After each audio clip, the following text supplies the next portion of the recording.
గిరిపుత్రులు versus పోలీసులు kharif season మొదలైందంటేనే పోడు భూముల్లో వీళ్ళిద్దరి మధ్య తకరార్లు కామనే. పోడు భూముల్లో వాళ్ళు సాగు మొదలు పెట్టడం, వీళ్ళు స్వాధీనం కోసం వెళ్లడం, వాళ్ళు తిరగబడ్డం, ఇటువంటి ఘర్షణ ఎప్పుడూ చూసేదే. కానీ పోడు భూముల్లో ఏకంగా మకాం పెట్టాలని చూస్తే పోలీసులు ఊరుకుంటారా? పోలీసులు బలగాలు వేసుకొని వచ్చేస్తే వీళ్ళు తిరగబడకుండా ఉంటారా?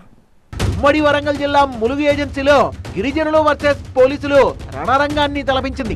ఏటూరు నాగారం మండలం చెల్పాకల సీన్లివి. అటవీ భూముల్లో నాళ్లు పోడు వ్యవసాయం చేసుకుంటున్న గిరిజనులు ఏకంగా గుడిసెలు వేసుకుని మకాం పెట్టడంతో రిజర్వ్ ఫారెస్ట్ శాఖ అలర్ట్ అయింది. వేసుకున్న గుడిసెల్ని తొలగించడానికి పెద్ద సాహసమే చేయాల్సి వచ్చింది. పోలీసులు అటవీ అధికారులు కలిసి వచ్చిన గిరిజనులంతా ఒక్కటై తిరగబడి మెరుపు దాడి చేయడంతో పీచేయము తప్పలేదు. ఆడా మగ తేడా లేకుండా అన్ని వయసుల వాళ్ళు కొడవళ్లు తిరగేసి కారం డబ్బాలతో చెలరేగిపోయారు. గుడిసెలు వేయడానికి అనుమతి లేదని నచ్చజెప్పే ప్రయత్నం చేసినా అక్కడ మాట్లాడుకోవడాలు లేవు, కొట్లాడుకోవడాలే. కాసేపు వాగ్వాదం, ఆ తర్వాత తోపులాట, కట్ చేస్తే హైటెన్షన్లు. ఎల్పాక వయ్యూరు మధ్య ఆదివాసీలు గుడిసెల్ని వేసుకుని ఒక గ్రామాన్ని ఏర్పాటు చేసుకున్నారు. కుమురం భీం బోయగూడ అని పేరు పెట్టి బోర్డు కూడా తగిలించుకున్నారు. తొలగించాలని నెల రోజుల నుంచి వార్నింగ్ ఇచ్చిన ఫలితం లేకపోవడంతో యాక్షన్ లోకి దిగాల్సి వచ్చిందట. 150 మంది సిబ్బంది, 2 జేసీబీలు, 2 డోజర్ బండ్లు వేసుకుని వచ్చిన గిరిజనుల రెవలిజానికి సరిపోలేదు. వాళ్ళు మాపై కర్రలతోటి, కారంతోటి మరియు పెట్రోల్ తీసుకుని వచ్చి అందరిపై చల్లి వాళ్ళు అందరినీ భయభ్రాంతులకు గురి చేసి మా యొక్క అటవీ సిబ్బందిని అందరినీ భయభ్రాంతులకు గురి చేశారు.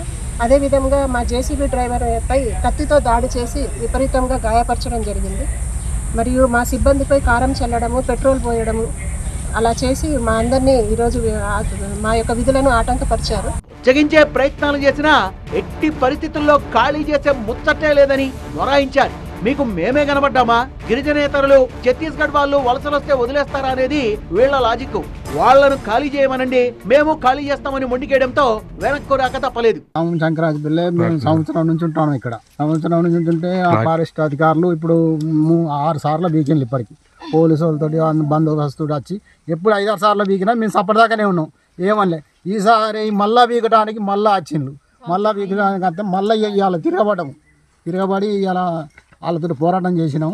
ఇంతవరకు మరి కావాలని న్యాయం కావాలని అడుగుతాను. మా పక్కన వచ్చినటువంటి ఫారెస్ట్లో ఛత్తీస్గఢ్ నుంచి వచ్చినటువంటి వాళ్ళు స్థానికంగా ఇక్కడ ఉంటూ మరి గిరిజన నేతలు వాళ్ళు కూడా మరి వందలాది ఎకరాలు అన్యాక్రాంతం చేస్తున్నటువంటి పరిస్థితులు కనపడుతున్నాయి. మరి మాకైతే 10 నుంచి 12 ఎకరాలు 15 ఎకరాల దాకా ఇంచుమించు లోపే ఉంటుంది. కానీ ఇక్కడ ఉన్నటువంటి భూమిలో మమ్మల్ని ఉండకుండా ఫారెస్ట్ అధికారులు దాడులు చేస్తారు. ఈ అధికారుల ఆదేశాల మీదే తొలగిస్తున్నాం, అదేముంది తప్పని పోలీసులు అంటారు. ఈసారి 1000 మంది వచ్చినా తరిమి కొడతాం, ఖబర్దార్ మీరా మేమా తేల్చుకుందామని అక్కడే తిష్ట వేశారు గిరిజనులు.